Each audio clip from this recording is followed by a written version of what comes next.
Hello. It's March 2nd now, so we're going to do the March shop tour. This is the third in my monthly shop tours I'm going to do in 2013. Hopefully document some progress in the shop. I began 2013, or I finished 2012 is a more accurate term, with a flurry of work on the shop. I finished doing that back wall, and I'm tantalizingly close to finishing this phase of the renovation, which is the construction of the east wall, and the south wall. Unfortunately, since the new year has come, I've had almost no time in the shop. I know, dry shop time comes to many of us, and it's kind of cyclical based on other commitments we have in life. And the only things I've done in the shop, and not to suggest that they weren't rewarding, but the only things I've managed to do in the shop of any consequence this year have been the construction of some Pinewood Derby cars for my twins, and the construction or the cutting and fabrication of some birdhouses. And you can see here, that's the stack of wood trimmed and ready to be assembled for a birdhouse for our Cub Scout den. I made all the birdhouses and then, with the kids, helped assemble them a couple weeks ago. And that's been about it. Having no shop time, I've fallen to picking up a bunch of tools. I'm sure I'm not the only one who, when you don't have time to get out there and use your tools, you just find yourself looking at catalogs and deciding on things you need. So I've got a handful of new things. I'll try to point them out, but this is going to be a pretty quick tour once I shut up and stop going on and on about how I have no time. Here is the Ghetto Work Center boom arm, as I'm calling it. I don't believe this was finished in the last shop tour video, but very briefly, what I've got back here is a tray. You can see it's got a lip that catches the saw and a lip that fits over the sustainer. And the tray was the start of the whole thing, because when I put my TS55 on top, as I always do in use, and it's connected by the cord and the hose, I'm always afraid I'm going to trip over the hose and pull this thing off the sustainer and break a very expensive tool. So just out of some scrap plywood, I built this tray, and that fits very snugly over the sustainer. This lip extends about a ½ inch above the plywood and about a ¼ inch below the plywood, so it's locked in nice and tight. And now I don't worry about the saw moving.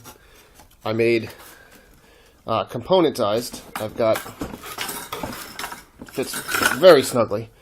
See, it's essentially just a French cleat with a catch at the end to stop it, and I made it so wide to, again, minimize the wobbling. But this is a boom arm that fits in nice, perhaps a bit too snugly right now. There we go. The boom arm fits in nice and snugly. I have some new straps to hang the hose, but the Festool hose will hang here.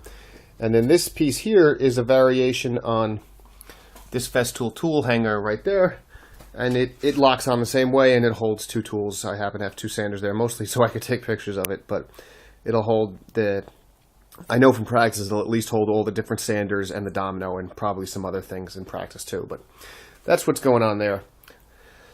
My table saw is still buried. I don't think anything has really been added to it. This is perhaps the biggest new thing in the shop, and this is the lock that I use to get into the shop. And what I've actually done is I replaced my old lock. This is a big lock. I replaced my old lock with this lock because this lock is keyed to my house key. So I've eliminated a key, and that just says a lot about my life right now that I was excited to eliminate a key on my keychain. So we come down here. Bandsaw is still buried. The joiner and planer are back there somewhere. So this is a jig I was using to pre-drill for the fasteners in the birdhouses, because I wanted to have everything pre-drilled so when I was there with the scouts we could assemble it fairly easily. Back here, my drill press is still on the bench. Typically, right now, the drill press lives up in the attic because I don't have a permanent home for it yet, and I really don't like it taking up so much bench real estate, but it's still on the bench because I haven't had any time out here. And that's really about it. So here's the shop on the 2nd of March. Not too much has changed since the last tour. Hopefully in March I'll actually get some shop time. I'm naively optimistic that I'll get some time in this afternoon. We'll see how that goes. And I will keep slugging along out here as best I can and document the build. I think would help small organizations are trying to get how can you help them without setting yourself up with a part-time job? This is a really good question. It's a really big issue, and it is something I really care about a lot because I feel like there are so many very free, cheap,